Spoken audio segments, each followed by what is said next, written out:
কই গেল?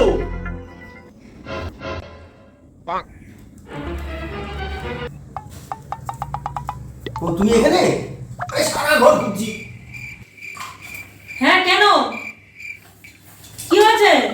হ্যাঁ আরে ঝগড়া কি সাংঘাতিক ব্যাপার হয়ে গেছে, মাঠে ভর্তি লোক, লোকে লোকারণ্য। কি হয়েছে? হ্যাঁ কার কি হয়েছে? কার কি হয়েছে? আরে আমাদের পাড়ায় নাকি বিষধর সাপ আছে, এই বলা কওয়া হচ্ছে সাপুরি এসেছে ধরার জন্য।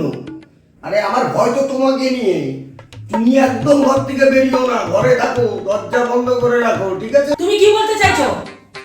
আমি বিষধর সাপ? এটাই তো বোঝায় আমি বিষধর সাপ। আজকে বাড়িতে আসো তুমি, তোমার একদিন কি আমার একদিন, তো সারা দিন তোমার খাওয়া বন্ধ। আসো আজকে বাড়িতে, তোমার এইটা দিয়ে আজকে পিটাবো। আসো আজকে বাড়িতে। No. আমি বিষধর সাপ না? Case, case. 哎呦我的妈！